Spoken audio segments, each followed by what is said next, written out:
Can't walk around with a t-shirt with my name on it saying vote for me and go in the voting booth. It's not allowed. And that's the law. And that's always, but here's the thing. That's the law. It's always been the law. Welcome to Courtroom Trial and Truth. Counsel, have you received all discovery? Did you review it with your client? We have, Your Honor. Court will find that the state is in compliance with discovery. Mr. Luxemberger, did you review the application for deferred adjudication with your attorney? Did you understand it and sign it? Yep. That's either yes or no. Yes. All right. Did you review the true bill of indictment with your attorney? Did you understand it? Yes. Counsel, do you waive the reading of the indictment? We do, Your Honor. State, are you proceeding on the indictment as presented? Proceeding on the proceedings. Any objections? No objections, Your Honor. Did you review the court admonishments with your attorney? Did you understand it and sign it in all the appropriate places? The 2-year. No. Did you review this document? Did you understand it? Yeah. Did you sign it in all the appropriate places? Yes. No.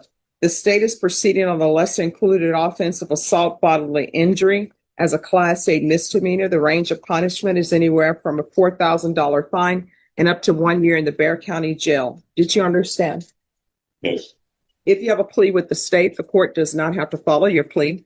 If for any reason the court does not follow your plea and gives you more than you bargained for, the fact that you entered a plea will not be used against you and you will be allowed to withdraw your plea. Did you understand? Yes.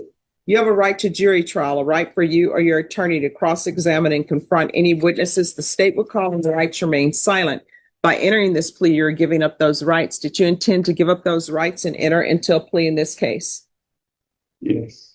Did you understand if the court were to grant your application for deferred adjudication, if for any reason your deferred adjudication were revoked, the court could find you guilty and sentence you up to 1 year in the Bexar County Jail and up to a $4,000 fine? Did you understand? Yes. Counsel, has your client been able to provide you with any defenses? Yes, Your Honor. Do you believe he has a rational as well as a factual understanding of the charges against him? I do, Your Honor. Do you believe he's currently competent and was legally sane at the time of the offense? I do, Your Honor. Mr. Luxemberger, has anyone threatened you, coerced you, or placed you in fear to get you to enter this plea? No. Anyone promised you anything other than the plea? No. Are you satisfied with the way you've been represented? Yes. If you're not a U.S. citizen, by entering this plea, you will be deported and denied naturalization and denied re-entry into the United States. Did you understand? Yes. Court will find that defendant has knowingly and voluntarily waived his right to jury trial. Did you review the plea bargain page with your attorney? Did you understand it? Yes. According to the plea, the state is proceeding on the lesser included offense of assault bodily injury. There's a $500 fine and the state recommends deferred adjudication. Did you understand that to be the plea? Yes. Defense? Yes, Your Honor. State? It is, Your Honor. Did you review the waiver of appeal paragraph with your attorney? Did you understand it and sign it in both places? Yes. By signing that, you're waiving your right to appeal. The only items that can be appealed are written pretrial motions that have been filed, heard, and ruled upon by the court. Did you understand? Yeah. That's either yes or no. Yes. Counsel, have there been any such motions? No, Your Honor. Outside the agreement, the state is requesting that your community supervision be for a term of 2 years. There'll be a TAP evaluation, 200 hours community service restitution, no contact with Mario Montemayor, and the hostility management course. Did you understand those were recommendations from the state and the court does not have to follow those recommendations? Yes, ma'am. Then to the lesser included offense, how do you plead? Guilty, not guilty, or no contest? No contest. State, any evidence? In other states, No objections, Your Honor. All right, and state, have you had a chance to speak with the complainant? yes. All right, thank you. You may be excused. Did you review the waiver and stipulations with your attorney? Did you understand it and sign it in all the appropriate places? Yes. Again, did you understand you have a right to jury trial, a right for you or your attorney to cross-examine and confront any witnesses the state would call and the right to remain silent? Yes. Did you understand that today the state will be presenting evidence in the form of witnesses' statements and police reports, but most importantly, there will be no live testimony? Did you understand? Yes. Court will find that defendant has knowingly and voluntarily waived and consented to stipulation of testimony and stipulations. Court will accept into evidence States Exhibits 1 and attachments and review the same. States Exhibits 1 and attachments, the court will find there is sufficient evidence to find you guilty. Court will defer finding of guilt as you've applied for deferred adjudication. Are you proceeding with sentencing? We are, yeah. Anything you wish to say on behalf of your client? Just that we wish that you follow the agreement, Your Honor. All right, what were your issues that day? Were my issues that day? Yes. Well, I couldn't believe it was happening because all I wanted to do was go vote. No, the problem was not you going to vote. And I will tell you, I teach campaign and election law. And when people at a location tell you that you're not allowed to wear certain items when you go into the voting booth, you're not allowed to do that. When they tell you you're not allowed to wear certain items when you're entering doors, you're not allowed to do that. They told me it wasn't posted anywhere, and the people that were working there didn't know themselves. No, They that's would the have law. told me that. I'm telling you, that's the Well, I'll law. tell you, I didn't know, and other people didn't know. I'm explaining my situation. That doesn't seem that anybody's heard yet. Oh, well, let me just tell you what it says in here in the police report, because maybe you didn't read it. It says you were walking in and the person, they have judges who are there for voting and they have people who are working there, who work there. It's yes or no. It's not, They were working there and they told you you needed to remove your hat because it was not allowed inside the voting area. And that's the law. And that's always, but here's the thing. That's the law. It's always been the law. For example, I can't walk around with a t-shirt with my name on it saying vote for me and go in the voting booth. It's not allowed. Once you get to a certain point and it's that 100-yard line that they have, when you cross into that area, you're not allowed to be in line with t-shirts about who you support. You're not allowed to do that. Yeah. That's the law. And And then when people tell you that, you can't start hitting somebody. And it says on here that your wife even tried to stop you. man, that's all incorrect. Do you want me to explain? Can I explain? Sure. And if you want a jury trial, I'll give you one. Well, I'm not talking to you, I just want to explain because it's incorrect what they're saying. I was in line for 45 minutes before I actually got to vote. They asked me to remove my hat then after I was standing there for 45 minutes. So I removed it. I put it in my lower back. I went through the whole voting situation. When I went out the other side, this person that had already harassed me in 2 other previous times that I went to go vote in a different location was again there. I walked away from him twice, 2 other times when he was verbally harassing me. Okay, this is the 3rd time. And this 3rd time, I walked away from him again twice. He would not let me walk out of that place without harassing me and getting physical with me. All right. So That's what my wife was trying to. let me tell you what it says in here. And I go by this document. It says that the complainant went on by explaining that as part of his duties, he is supposed to advise voters that they are not permitted to wear or display candidates on their person while they are on the polling premises. It says he observed an older adult male inside the polling premises, and you had displayed campaign material, which was your hat. He observed the violation. He contacted the male and advised him that he would need to refrain from wearing the hat while on the premises. The complainant explained that the male complied with his instructions while he was voting, but then put the hat back on as he was making his way to exit the premises.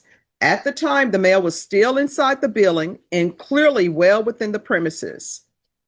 Due to still being well within the premises, he approached you again and advised you to remove the hat while he was on the premises. The male, that's you, explained that he was on his way out and refused to comply.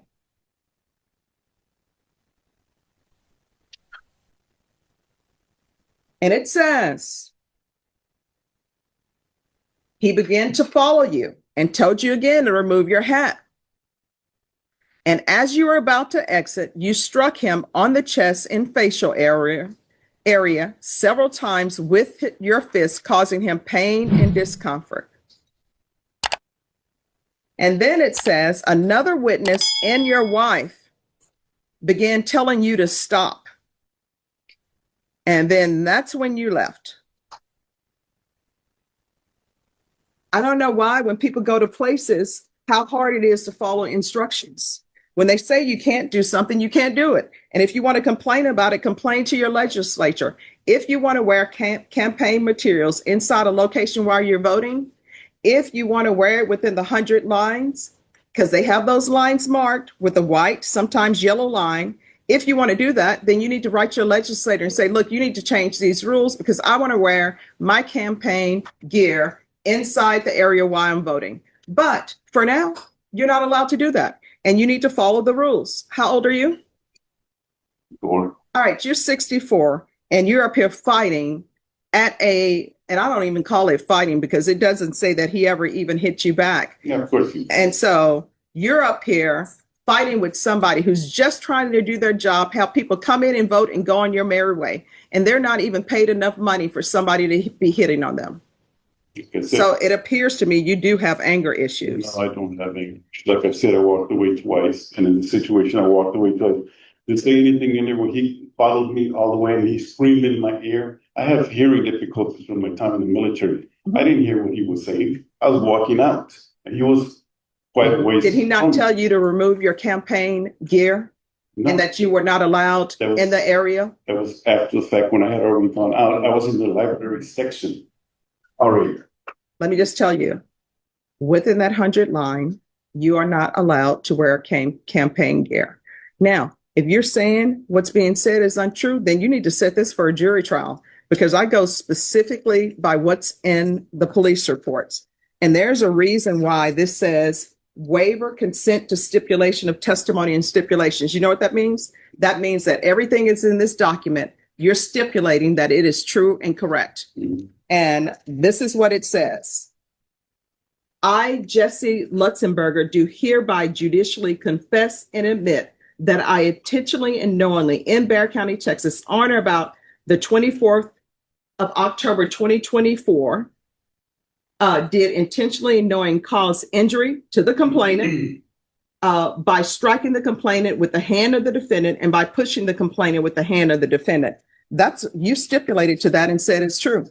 Did anything about him punching at me first? What I'm telling you is you're saying this is true. You've stipulated to this. Now, if you're saying he punched you first, then maybe you want a jury trial and you want to say it's self-defense. It's on video. The only reason why I'm accepting that is because I don't have the money to continue.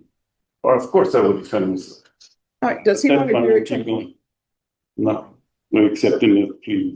Oh, is your wife, is somebody here? My wife is here. Oh, she said, no, you don't want a jury trial. Okay, no. All right. Your Honor, if I may, I believe that, look, point being there's, as you've stated, that's completely clear. The law is the law. I think that there was a fundamental miscommunication and understanding as far as how it was proffered to him at that time. I think that realistically, the way people speak, someone told him, take off the hat while you're voting. I think in his head, that's what he believed. Hey, take the hat off. I'm walking out the door. I'm basically at the double doors. I can put the hat back on. Understanding clearly that is still in violation of the law. But I want to make clear, it's not like the statute book was not pulled out and read to him at this time to understand the 100 feet. Again, it's not an excuse, but I think where his mind was coming at, he had finished voting, he had waited the 45 minutes, and he was leaving, and then he had an individual come up and approach him. Just to give some context, it's not change, obviously, the law itself or your viewpoint of this, but I want to. Well, I mean, my viewpoint is the stipulations that I've received. Understood. All right. There's going to be a $500 fine, 2 years deferred adjudication, 200 hours of community service restitution, proof of employment within 30 days, no employment as a home health care provider or with minors. There's going to be the hostility management course, regular reporting by Zoom or in person, regular random UAs, field visits 1 time per month for 6 months. And there's to be no contact with Mario Montemayor. Probation, is there anything else? Judge. Is there anything else you need from the court to be successful? No, I would like to say that all this is my self-defense. Because nobody wants to be harassed or bullied in front of their significant other. Yeah. I understand. You know what? I understand here's the thing. I understand what you're saying. And I understand sometimes that tempers run high, right? And sometimes when we don't know the law, and if somebody just tells you, you can't do that, sometimes people want to know why I can't do that. And they want you to explain it. Sometimes people will explain it. Sometimes they will not. For example, I try to explain everything so people will know why things are happening. So now you know, and I'm telling you, yeah. So here's the thing. This is what I'm telling you. When you see, if you go vote again, when you see that line, you are not to cross that line with any campaign materials. And that's why when you see candidates who are out there talking to people, they're not allowed to go past that line. You know why? Because you are not allowed to campaign past that line.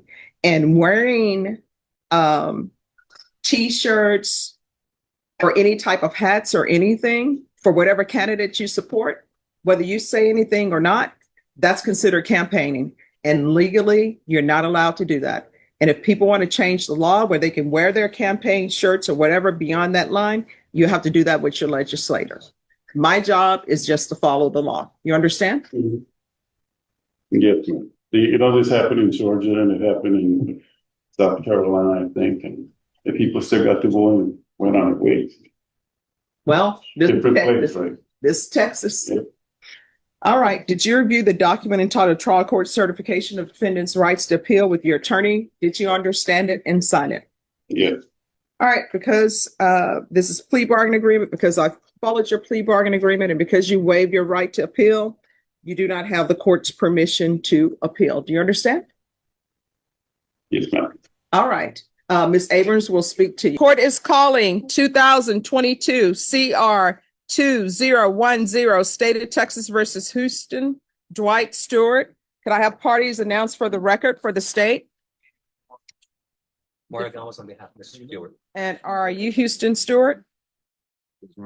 Showing you what's entitled Motion to Enter Adjudication of Guilt and Revoke Community Supervision and First Amendment Motion to Enter Adjudication of Guilt and Revoke Community Supervision. Did you review that with your attorney? Did you understand it? Are you the same Houston Dwight Stewart who was placed on deferred adjudication in 2022 CR 2010 for the offense of possession of a controlled substance, penalty group 1, less than 1 gram, on April 13, 2022 for a period of 2 years? Is that you? State? Violated condition number 2 on or about the 26th day of January 2024 in Bexar County, Texas. The defendant, Houston Dwight Stewart, did then and there consume alcoholic beverages in violation of condition number 2. How do you plead to that? True or not true? True. Your Honor, state waives all the violations. Any objection? No objections, Your Honor. All right. Did you understand by pleading true to violation of condition number 2, the court could find it true, grant the motion, find you guilty, sentence you up to 2 years in the state jail facility and up to $10,000 fine? Knowing that, do you still wish to plead true to violation of condition number 2? Court will find violation of condition number 2 true. Is there a proposed agreement? There's, Your Honor. I did sign that amended NTR today, so I think the defense needs to waive the 10 days. Okay, I didn't see that date. All right, do you waive notice? Yes. All right, yes. So the recommendation for the agreement is TAP evaluation, intensive outpatient treatment, 90 sober support meetings in 90 days, and either monthly UAs or the drug patch. All right, is that your proposed agreement? It is, Your Honor. Are you asking the court to follow that agreement? Yes, ma'am. Are you waiving your right to appeal? Yes, ma'am. All right, so raise your right hand for me, please. Do you solemnly swear or affirm the testimony you give will be the truth and nothing but the truth, so help you God? All right, you can lower your hand, state your name for the record. Houston Stewart. All right, how did you get here today? I got dropped off. All right. So why are you using drugs on this probation?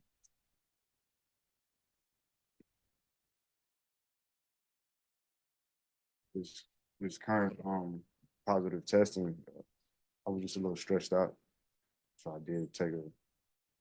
So what about the drinking? I really don't have a strong reasoning for the drink. I was just chilling, relaxing. I had a beer. Well, no, you know you're not supposed to drink alcohol on probation. That's part of the punishment of probation. Just so close to finishing, I don't know, I wasn't thinking. You know what I'm saying? Oh, celebrating. Yeah. That's what it was. And now you're not close to finishing because I'm going to extend you.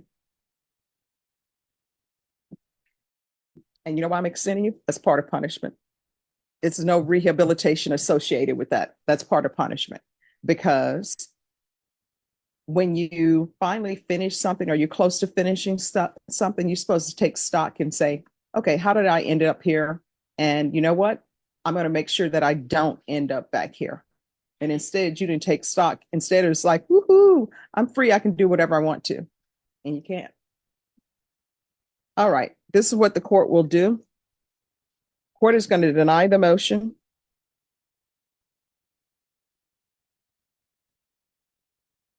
Alternate amend conditions.